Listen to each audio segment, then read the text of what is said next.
నమస్తే, welcome to Kiran TV life. నేను ప్రియా కౌశిక్. నాతో పాటు ఉన్నారు father of money Mantra doctor Shri ఆచార్య అనంతకృష్ణ స్వామి గారు. నమస్తే సార్. నమస్కారం సార్. యాజ్ యూజువల్ మనం ఎపిసోడ్లోకి వెళ్ళే ముందర ఒక్కసారి క్లాసెస్ ఎక్కడెక్కడ ఉన్నాయా అనేది చెప్పిన తర్వాత మన వ్యూవర్స్ కోసం ఎపిసోడ్లోకి వెళ్ళిపోదాం. ఓకేనమ్మా. ఇప్పుడు మనకి 2023 విజయవాడలో ఇప్పుడు 18th నవంబర్ ఉందండి. అలాగే మనకి హైదరాబాద్లో రెగ్యులర్ క్లాస్ వచ్చి 26 తారీఖు ఉంది నవంబర్. అలాగే బెంగళూరులో క్లాస్ వచ్చి మనకి 3 డిసెంబర్లో ఉందండి, 3rd డిసెంబర్. మనకు స్పెషల్ క్లాస్ అనేది ఒకటి చెప్పుకున్నాం మనం. మనకు ఆ స్పెషల్ క్లాస్ అనేది ఆల్రెడీ చాలామంది ఎన్రోల్ అవుతున్నారు. గత ఎపిసోడ్లో కూడా చెప్పుకున్నాం. వీలైనంత తొందరగా ఎన్రోల్ చేసుకునే ప్రయత్నం చేయండి. స్పెషల్ క్లాస్ వచ్చి హైదరాబాద్లోనే ఉంటుందమ్మా, 10th డిసెంబర్ ఉంటుంది. అలాగే మనకు రాజమండ్రిలో క్లాస్ వచ్చి 24 డిసెంబర్ ఉంటుంది. సార్, 41st ఎపిసోడ్లో సబ్ కాన్షియస్ మైండ్తో ఎలా మాట్లాడాలి, సబ్ కాన్షియస్ మైండ్తో మాట్లాడడం వల్లనే మన లైఫ్ని ఎంత రిచ్గా లీడ్ చేయొచ్చు అనేది చెప్పారు. సో ఇప్పుడు 42nd మనీ మంత్రాలో ఏం తెలుసుకోబోతున్నాం? ఇప్పుడు మీ కోరికలు ఎలా సాధ్యమవుతాయి, మీకు కోరుకున్న కోరికలు ఎలా సాధ్యమవుతాయి అన్నప్పుడు మనం ఏం చేయాలంటే, మీరు ఏదైతే కోరుకుంటున్నారో దాన్ని ముందే అనుభవించేయాలి. మీరు అనుభవించాలంటే ఇప్పుడు అది అయిపోయినట్టు ఊహించాలి. అది దాంట్లో మనం ఎంత ఆనందాన్ని చూడగలిగాం, అది అవన్నీ కూడా మనం ఊహనే ఆనందాన్ని ఇస్తుంది. ఎస్. ఇప్పుడు మీకు లాటరీ వస్తుందని మీకు తెలిసింది, మీరు ఒక లాటరీ తీశారు, పలానా రోజు డ్రా ఉంది అన్నప్పుడు అది ఎవరికి వస్తుందో తెలియదు కానీ మీకే వస్తుందని అనుకుంటారు. లేదు, తీసినప్పుడు ప్రతివాడు నాకు వస్తుంది అనుకుంటారు. ఆ కాన్ఫిడెన్స్తోనే తీస్తాడు. ఆ తీసినప్పుడు ఏమవుతుందంటే దాన్ని ఊహించుకుంటాడు, వస్తే ఎలా ఉంటుంది ఏంటి ఇవన్నీ కూడా ఊహించుకుంటాడు. మరి వాడికి ఎందుకు రాలేదు? అన్ని బాగానే ఉంచుకున్నాడు కదా. కానీ మనసులో ఎక్కడో చిన్న డౌట్. ఇప్పుడు మీరు చెప్తున్నా కానీ నాకు మనసులో అదే నడుస్తుంది, మనకి ఎప్పుడు వచ్చింది అన్నాను. ఎక్సలెంట్. ఆ డౌట్ ఏదైతుందో అది ఏం చేస్తుందంటే ఇంత పెద్ద సబ్జెక్ట్ని డిస్టర్బ్ చేసేస్తుంది. మీరు ఎంతైతే ఊహించుకున్నారో, ఏవేవైతే ఊహించుకున్నారో ఆ చిన్న డౌట్ అనేది అలా డిస్టర్బ్ చేస్తుంది. ఇక్కడ చెప్పారు కదా, ఎంత పాజిటివ్ అనుకున్నా ఒక చిన్న నెగిటివ్ వల్ల పోతుంది అని. సో ఇప్పుడు అదే వర్తిస్తుంది. మనకు లియోనార్డో డా విన్సీ అని చెప్పేసి ఒక గొప్ప చిత్రకారుడు ఉన్నాడు. ఓకేనా, ప్రపంచవ్యాప్తంగా చాలా ఫేమస్ ఆయన. ఆయన మోనాలిసా బొమ్మ కూడా వేస్తాడు. ఆయన ఏం చేశాడంటే ఒక మ్యూజియం దగ్గర ఒక మేరీ మాత జీసస్ క్రైస్ట్ని ఇలా ఎత్తుకున్న ఒక బొమ్మని ఆయన శిల్పాన్ని చెక్కాడు ఆయన. అది ఎంత ఫేమస్ అయిందంటే వరల్డ్ వైడ్ ఫేమస్ అయింది. ఏ ఊరైనా సరే అక్కడికి వెళ్ళగానే తదేకంగా దాన్ని చూసి మైమరిచిపోతారు ఒక తన్మయత్వంతో. అంత అద్భుతంగా ఉంటుంది అది. మనం కూడా కొన్ని చూసినప్పుడు అసలు ఇది ఎలా సృష్టించబడింది, ఇది మానవ నిర్మితమైన లేదంటే ఇంకేమైనా ప్రకృతి సృష్టించిందా అనే ఆలోచన మనకు వస్తాయి. ఓకేనా.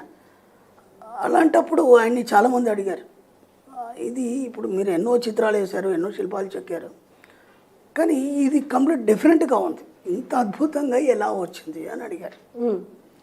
అడిగినప్పుడు ఆయన ఏమన్నా అంటే, నేను మీలాగే ఇలా వెళ్తున్నప్పుడు ఊరికే మాటికి వెళ్తున్నప్పుడు ఆ రాయిని చూస్తున్నాను. మీ అందరికీ రాయి కనిపించింది, నాకు దాంట్లో జీసస్ క్రైస్ట్ మేరీ కనిపించింది. నేనేం చేయలేదు, జీసస్ మేరీ కనిపించారు కాబట్టి వేస్టేజ్ అంతా చెక్కేశాను. వాళ్ళిద్దరు బయటకు వచ్చారు. చూసే విధానంలో తేడా. కాబట్టి డబ్బు సంపద ఐశ్వర్యం అని మనం ఎప్పుడైతే అనుకుంటామో, అనుకోగానే ముందు మనకి మన అప్పులు, మన ఖర్చులు ఇవే మెదులుతాయి. మనకి ఎంత అటువైపు వెళ్దామన్నా సరే ఇటువైపే మన మైండ్ లాగుతుంది. ఎందుకంటే దాంట్లో ఇరుక్కుపోయాం మనం, ఆ చట్రంలో ఇరుక్కుపోయాం మనం. అర్థమైందా? అంటే మీ యొక్క తల్లిదండ్రుల నుంచి, అక్కడి నుంచి, మీ యొక్క సమాజం నుంచి, మీ యొక్క ఉండే పరిసరాల నుంచి వాళ్ళు ఏదో చేస్తున్నారు, మనం ఎందుకు చేయొద్దు, అయ్యో మనకు లేదు కాబట్టి మనం చేయలేము, ఇలా పక్క వాళ్ళని కంపేర్ చేసుకుంటూ, సమాజాన్ని కంపేర్ చేసుకుంటూ ప్రతి దగ్గర ఏం చేసుకున్నామంటే మనకు మనమే తక్కువగా అనుకున్నాం మనం. ఒకసారి ఆ సంపూర్ణత్వాన్ని చూడండి, ఒక్కసారి ఆ డబ్బు సంపద ఐశ్వర్యం ఎలా ఉంటుంది మీకు అదే కనిపించాలి. ఇప్పుడు ఒక బెంచ్ కారు ఊహించుకున్నారు, ఆ బెంచ్ కారు మీదైతే ఎలా ఉంటుంది, ఆ బెంచ్ కారులో మీరు తిరగలిగితే ఎలా ఉంటారు. ఆల్రెడీ బెంచ్ కారు డిజైన్ అయిపోయింది. ఓకే.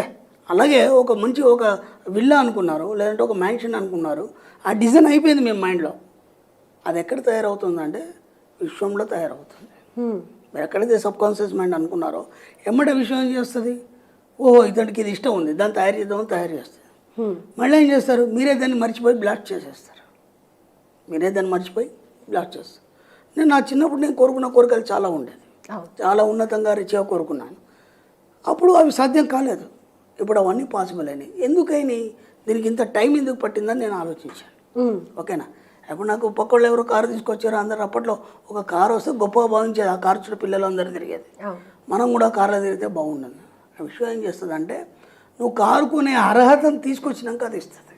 ఓకే. అర్థమైందా? ఎందుకు కారు కొనాలంటే నువ్వు ఒక ధనవంతుడిగా నిరూపించుకోవాలి, దానికి గవర్నమెంట్కి ట్యాక్స్ కట్టాలి, ఇవన్నీ పాసిబుల్ అయినప్పుడు కదా నీకు అది ఇస్తుంది. అర్థమవుతుందా? అంటే నువ్వు ఒక లోన్ తీసుకోవాలనుకున్నా ఆ లోన్కి నువ్వు అర్హుడి కావాలి కదా, అవన్నీ ఇచ్చినాక ఇస్తుంది. ఎలిజిబిలిటీ అనేది కావాలి అంటారు. కాబట్టి మన సబ్జెక్ట్లో ప్రతిదీ పాసిబుల్ అవుతుంది, ఇది అనేది కాదు, ప్రతిదీ పాసిబుల్ అవుతుంది. ఎక్కడ కూడా మీరు నర్వస్ కావాల్సిన అవసరం లేదు. అర్థమైందా? ప్రతి పేదవాడు ధనవంతుడు కావాలని మన కాన్సెప్ట్. ఇప్పుడు చాలామంది అయినారు కదా, ఎన్నో మనం ఫీడ్బ్యాక్స్ ఇచ్చాము, అచీవ్మెంట్స్ ఇచ్చాము, దాన్ని చూసినాకనే మీకు అర్థం కావాలి కదా ఎందుకు ఇటువైపు రావడానికి భయపడుతున్నారు. ఎందుకంటే మన సబ్జెక్ట్లో ఏముంటుందంటే ఈ యొక్క సమాజానికి అంత డిఫరెంట్గా ఉంటుంది మన సబ్జెక్ట్. ఓకేనా? మనం ఏమంటామంటే మౌనం వహించాలి అంటాం. మౌనం వహిస్తే ఎలా జరుగుతుంది అని మనకు ఒక క్వశ్చన్ వస్తుంది. మౌనం వహించాలంటే ఎక్కువ మాట్లాడొద్దు, మనలో మనం మాట్లాడుకోవాలి, సైలెంట్గా ఉండాలి, వీలైనంత మనలో మనం మాట్లాడుకుంటూ మన అఫర్మేషన్ మనం చేసుకోవాలని చెప్పి దాంట్లో తప్పేం లేదు కదా. ఇది ఎలా పాసిబుల్ అవుతుంది? ఇటువైపు అడుగు కూడా వేయారు. రెండోది ఏం చెప్తాం? విపరీతం ఖర్చు పెట్టాలని చెప్తాం. అది అసలే కాదు. నాకు ఉందే ఇంత, దీన్ని ఎలా ఖర్చు పెట్టాలి? ఇలాంటి ఆలోచనలు అన్నింటి ముందు పక్కకు తోసేయండి. ఇలాంటి ఆలోచనలు అన్నింటినీ ముందు పక్కకు తోసేయండి. మీరు ఎప్పుడు కూడా మీ ఆలోచనల్ని పట్టి ఉంచి నిరంతరం వాటితోని అనుసంధానం అయినప్పుడు కదా అవన్నీ సాధ్యమవుతాయి. అక్కడ దాకా మీరు వెళ్ళడానికి చిన్న చిన్న ప్రయత్నాలు చేయండి. ఓకే, ఇప్పుడు మీకు ఇంతకుముందు ఎన్నో ఎగ్జాంపుల్స్ చెప్పాను నేను. మీరు ఏవైతే అనుకున్నారో చిన్న చిన్నవి, ఇప్పుడు మీరు ఒక క్యాడ్బరీ చాక్లెట్ అయితే కావాలనుకున్నారు, అనుకోకుండా ఎవరో బంధువులు వచ్చారు, వచ్చినప్పుడు టక్ ఏమని క్యాడ్బరీ చాక్లెట్ తీసి ఇచ్చారు, మీరు వాళ్ళకి చెప్పలేదు, వాళ్ళు వస్తున్న సంగతి కూడా మీకు తెలియదు, అవునా కదా?